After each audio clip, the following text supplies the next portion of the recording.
வரைக்கும் இதனுடைய அஸ்திவாரம் இருக்கு. அப்ப எவ்வளவு ஆழம் இருக்குன்னு பாரு. அங்க இருந்து அடுத்து ஒரு 3 பேருக்கு அதே ஒரு 12. அவ இந்த சைஸுக்கு இந்த ஒரு ஆக்சுவலா இது காலனின்னு சொல்லுவோம், ஒரு குடும்பம். சரியா? இந்த வீட்டுக்குள்ள இந்த வீடு எவ்வளவு சைஸ் நம்ம பாக்குறோமோ அதே மாதிரி 4 மடங்கு ஆழம் வரைக்கும் அதனுடைய வீட்டோட அஸ்திவாரம் கீழே இருக்கு. அதுக்கு அந்த இடத்துல இருந்து அடுத்து ஒரு 3 மடங்கு போய்க்கும். அவ்வளவு தூரத்துக்கு இந்த இடத்துல இதனுடைய காலனி இருக்கு. குறைஞ்ச ஒரு 5 லட்சம் கரையான்கள் இதுக்குள்ள. சரியா?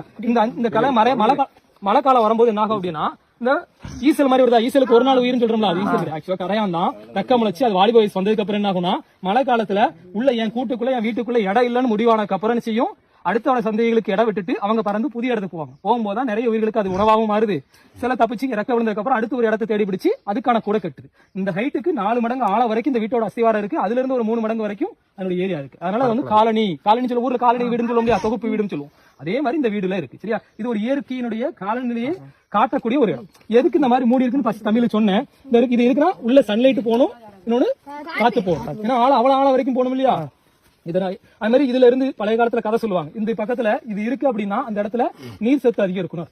நீர் இருந்த இடத்துல மட்டும்தான், நீர் எங்க அதிகம் இருக்கோ அந்த இடத்துல கரையான் புத்து கட்டும். இந்த மண் அவ்வளவு ஆரோக்கியமானது. சரி, அதை வெட்டி எடுக்க கூடாது. ஆக்சுவலா இது ஒரு குடும்பத்தோட ஒரு கூடு, அதனால அதை உடைக்க கூடாது. மருத்துவத்துக்கு பயன்படுத்த பழைய ட்ரெடிஷனலா பயன்படுத்தினாங்க. இப்ப யாருக்கும் அந்த இருக்கா தம்பி பாத்துட்டான், நான் போய் சொல்லல. சரியா? சோ அந்த ஈசலுடைய ஒரு ரெக்கை. சரியா? நாங்க மழை காலத்துல நிறைய வீடியோஸ் எடுத்திருக்கோம். மழை பெய்யும் போது அப்படியே புத்துல இருந்து வெளியே வரும், அவ்வளவு அழகா பறந்து வரும். எப்போ அதுக்குன்னா அதே மாதிரி ஒரு மழை பெய்யறத நீங்க நல்ல புத்த கவனிச்சுட்டே வந்தீங்கன்னா ஒரு விஷயம் தெரியும். அந்த வருஷம் மழை பெய்ய போகுது, அதிகம் மழை பெய்ய போகுதுன்னா அதனுடைய வாய் என்ன செஞ்சிடும், மூடிடும். இந்த இருக்கு இல்லையா, இந்த மூடி வச்சிருக்கா வெளியே தெரியாம, இந்த மேல ஓப்பன் இல்லாம இப்படி மூடி வச்சுட்டா, தொப்பி மாதிரி மூடி வச்சா அப்ப மழை அதிகம் வரப்போகுது, கூட்டுக்குள்ள அல்லது இந்த குழிக்குள்ள தண்ணி அதிகம் போக கூடாது மாறும்.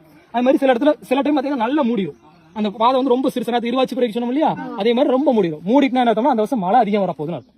இதே மாதிரி தூக்கணாங்குருவி கூடு பாத்தீங்கன்னா வடகிழக்கு பருவமழையில தெற்க பார்த்து